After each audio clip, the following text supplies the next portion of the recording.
It's embarrassing. Was that my brother's U18 team or the Leafs? I don't know. It was really tough to watch tonight. Florida just came and outpowered them, outmanned them. They were man on, and the Leafs, they didn't stand a chance. They needed to stop passing to the other team. The next game, I'm not sure, but we'll see. Hopefully Toronto can do better, because this was tough to watch. It was tough to watch, yeah, I agree. Well, it was pretty disgraceful on our part. I think they need to take out Wall, give him some rest, put in another goalie, because he's obviously tired and he's burnt out. They need to go to Florida, and they need to do the same. They need to come back. They need to beat them and bring it back home for a Game 7.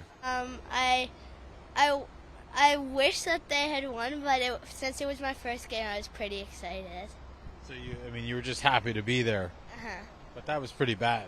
Yeah. All right, now we'll ask you, Dad. What do you think? What do you think of that performance last night? That was as bad a game in hockey as probably we saw. Unfortunately, it was her first hockey game she got to go to, but we tried just to enjoy the most of it and hope for a better result here now on Friday. It's going through my mind, leadership. We're lacking leadership. We're lacking a top player on our team, Austin Matthews, fully performing and bringing up the team like he should be doing. He's doing well in other areas of the game, but he's a goal scorer. We're relying too much on him. Got to play more as a team.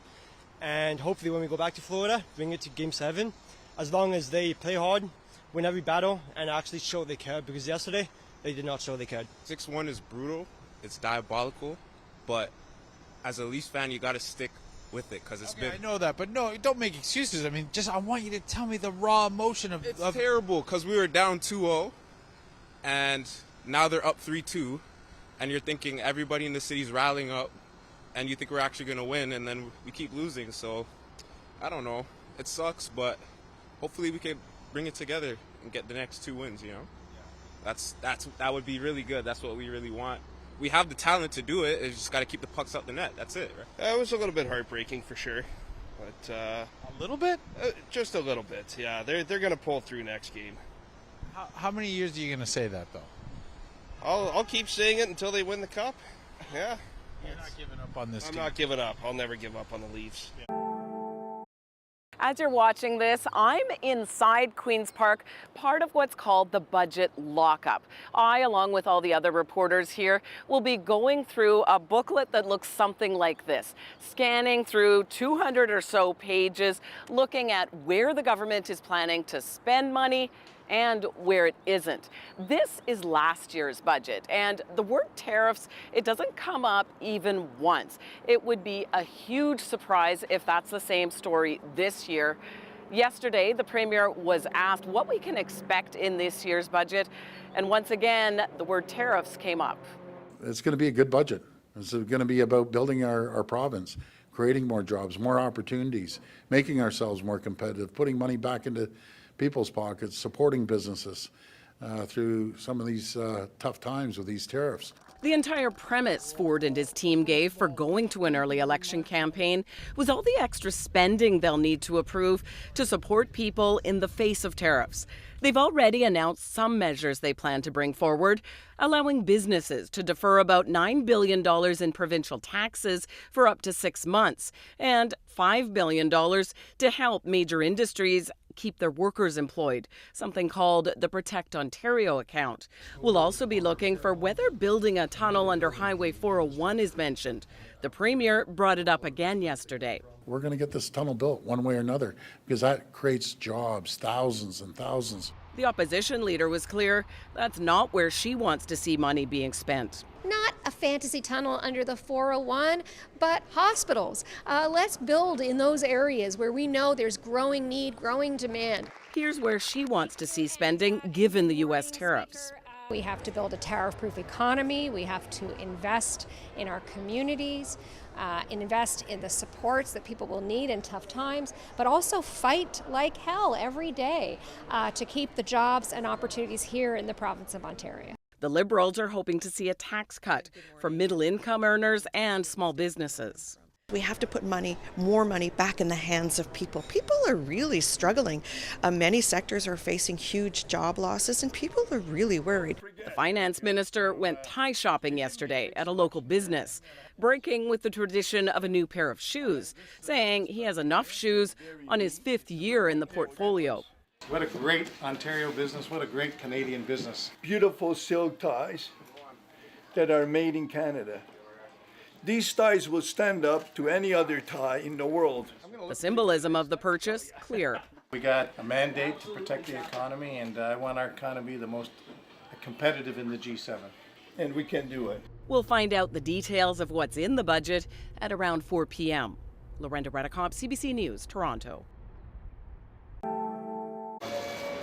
The finance minister is all smiles as he prepares to deliver his budget, but the picture it paints for the Ontario economy can only be described as grim. Ontario and all of Canada are at a precipice, and we need to take serious steps to make sure we do not find ourselves anywhere near the bottom. Peter Bethlenfalvy's budget speech is packed with rousing statements about the government's plans. What we have in store for Ontario's economic future is nothing short of revolutionary. The budget document contains rather dreary numbers. Tepid economic growth forecasts for 2025 and 2026. The unemployment rate expected to stay above 7% this year and next. And corporate profits forecast to drop, bringing the province's tax revenues down with them.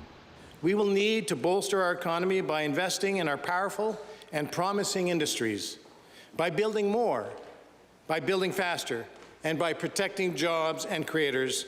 The main tariff-fighting fund announced in the budget is called the Protecting Ontario account. It's a promise of up to $5 billion to support businesses, but it's not yet actually on the books. And even without it, the deficit is forecast to exceed $14 billion. Tariffs were the excuse for the election. Now they're the excuse to continue this government's pattern of overspending and under-delivering. Even the province's take from alcohol is expected to drop this year.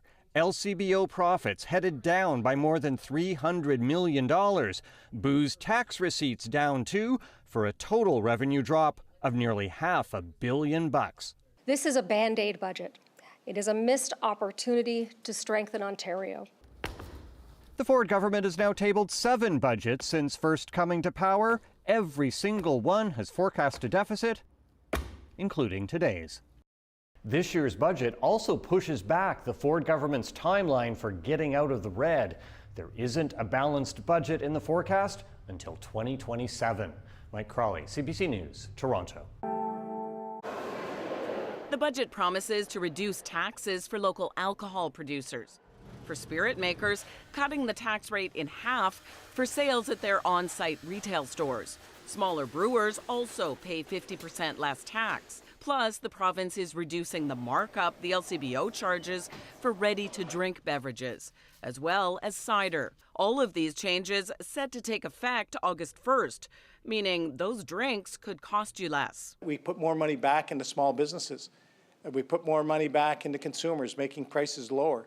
This is what we ran on. This is what we do. We don't raise taxes and fees, we lower them. And guess what? I think it's going extremely well. The budget also promises to help Ontario winemakers, $175 million over 5 years, with a new program to increase the amount of Ontario grapes in blended wines. Ford and his government already brought in big changes to alcohol in the past year, opening up booze sales in convenience stores at a cost of more than $600 million to taxpayers, according to the province's financial watchdog. These new tax cuts for alcohol companies mean less money coming into provincial coffers at a time of economic uncertainty. There is more in here about alcohol sales and alcohol generally. There's not one mention of childcare, right? There's more in here about those issues than almost anything else. I don't know why this government continues to prioritize alcohol over getting the basics right for Ontarians and providing those basic services like healthcare and education that are so fundamental. Back in 2018, Ford came to power with his signature promise of $1 a beer, lowering minimum prices. But there was little pickup, and it didn't last long. Another booze change expected to come, opening up alcohol sales between provinces, framed as part of the response to tariffs. These latest tax cuts for alcohol producers are described in the budget as phase 1, with changes to wholesale pricing expected next year. Lorenda Redicop, CBC News, Toronto. A Toronto man has pleaded guilty to 2 terrorism charges. RCMP claim he used cryptocurrency and money transfers to help fund ISIS. The CBC's Stephanie Skandaris joins us now with the details. So, Stephanie, what do we know? So, Andrew, what RCMP are saying is that this 36-year-old Toronto man was using, as you said, cryptocurrency and money transfers to fund terrorism overseas, that this was happening between September 2019 and December 2022.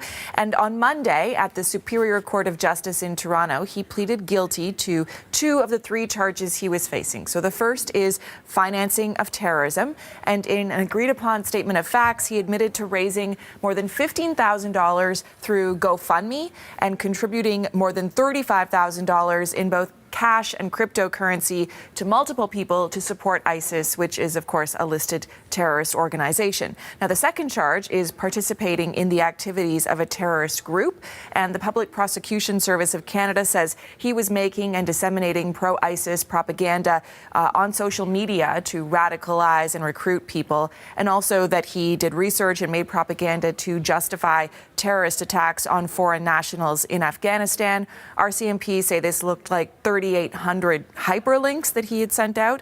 They also say that between October 2020 and March 2021, he was speaking with someone in the U.S. who was later convicted there for attempting to provide support to ISIS. And the third charge was stayed as part of his guilty plea. So he's been sentenced to 12 years in prison, minus time served in pretrial custody. But it's the financing that is really significant here and the way that that was happening. So how significant is this? Yeah, so RCMP say this is the largest terrorism financing conviction to date in Canada in terms of monetary value.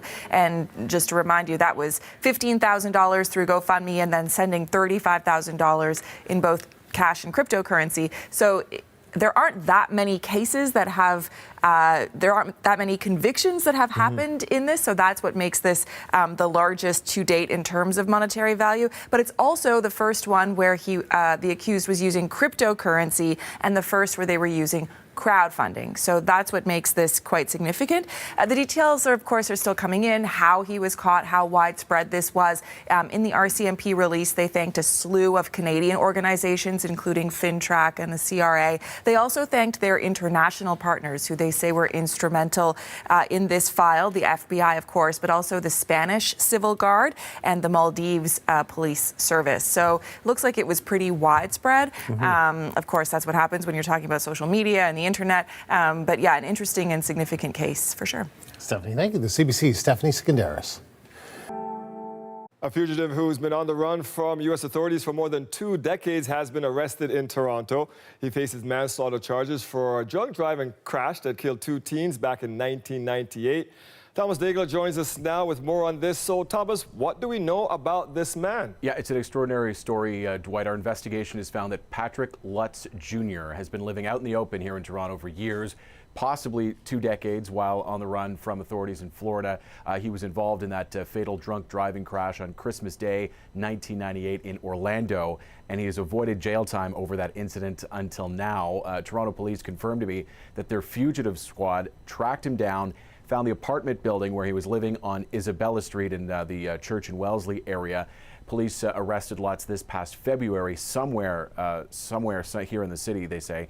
So I did a deep dive in his court records and social media and other websites, and here's what I was able to learn about his time in Toronto. Lutz was working as a psychic online, charging $4.50 a minute for relationship advice. His picture was out there in the open online. He was a regular at bars in the Church and Wellesley area. He posted about ski trips and attending rock concerts, basically enjoying his life here in Toronto while sheriff's deputies in Florida were on the lookout for him for 21 years, ever since he skipped a plea hearing and he vanished from Florida. It's not like he was hiding here per se. We do know he was using an alias online. Pat Lighthelp was his psychic name. He used that on social media, so if you Googled his real name, Patrick Lutz Jr., not much would come up, but ultimately, Dwight, we've learned it was an anonymous tip in December 2023 to the Florida equivalent of Crime Stoppers that led him to be tracked down here in Toronto. Now he's facing extradition. Well, it certainly sounds like he was living out in the open here. So walk us through the charges he's facing in Florida. It's 2 counts of what they call their DUI manslaughter, so manslaughter while driving under the influence for the deaths of 2 teens, 19-year-old Nancy Lopez and her boyfriend Darvin Javier de Jesus Taboada, who was 18 at the time. Investigators found both were thrown from the vehicle they were in, and they were killed instantly when Lutz slammed his pickup truck into their vehicle at 5:50 in the morning after a night of drinking on Christmas Eve. Lutz was actually sent to hospital himself after that crash. Months later, when prosecutors laid charges, he was gone. He didn't surface for another 3 years after yet another drunk driving crash involving him, again as the driver, this time in Pennsylvania. He was sent back to Florida and released again after posting a $5,000 bond, and then vanished until that recent arrest here in Toronto. Yeah, vanished across the board, and the question is, how did he get across the board and get into Canada with these charges in the U.S.? Yeah, it's not clear when or how he came to Toronto or entered the country. We do know that according to court records we obtained that the Canada Border Services Agency says Lutz has no legal status here in Canada, and they have no record of him even entering the country. They said he did try at least once to cross at the Niagara Falls border crossing in 2003, just 2 days before he was set to appear at a key court appearance in Florida. But he was turned away at the border then because of those charges. Somehow, though, he later got into Canada, and it looks like he may have never left. But again, like I say, he now faces extradition back to Florida. Dwight. Wow, interesting story. Thomas Daigle reporting. Thank you, Thomas. You're welcome. They destroyed everything. They threw everything on the floor. Gold medalist Paul Rosen says he was in disbelief when he saw his Newmarket storage unit ransacked, his personal Paralympics equipment, his entire hockey bag gone, plus $30,000 worth of memorabilia belonging to his nonprofit ruined or stolen. The destruction is what really bothers me. After they stole what they stole, okay, life happens, but then to destroy everything else and now make it so stop concussions, we have to start from scratch. He says the loss that hurts most is his prized glove. That's the one thing I would love back. It's the glove he used to help Team Canada strike gold in Turin, Italy in 2006. The win is the country's only gold medal in the sport. It was the last thing I had, the last actual thing that I could hold and remember those games. And I've had a crazy life since then with addiction and mental health and struggles. So it really does mean a lot to me. Rosen says he's also shocked because this is the second time he's had a prized Paralympic treasure stolen from him. In 2007, someone snatched his gold medal from a charity event, but after a week of media frenzy and a scolding from Don Cherry on Hockey Night in Canada, someone dropped it in a mailbox and police returned it. Now there's hope another team effort can get all his cherished equipment back. They represent the most important days of their life, the most important moments in their lives many times. And so that's a matter of inspiration for them and an inspiration for everyone else. York Regional Police tell CBC Toronto that the break-and-enter occurred sometime in the last month, but right now there are no suspect descriptions. While an investigation is ongoing, Rosen says he's hopeful there's a chance he'll get his equipment back. My address and my name and my phone number is on the bag. It says Rosie, my nickname, Rosie57. Just give it to somebody to get it back to me. Rosen says that as a motivational speaker, he often tells people never give up. And even during tough times like this, that sentiment is still true. Brittany Billette, CBC News.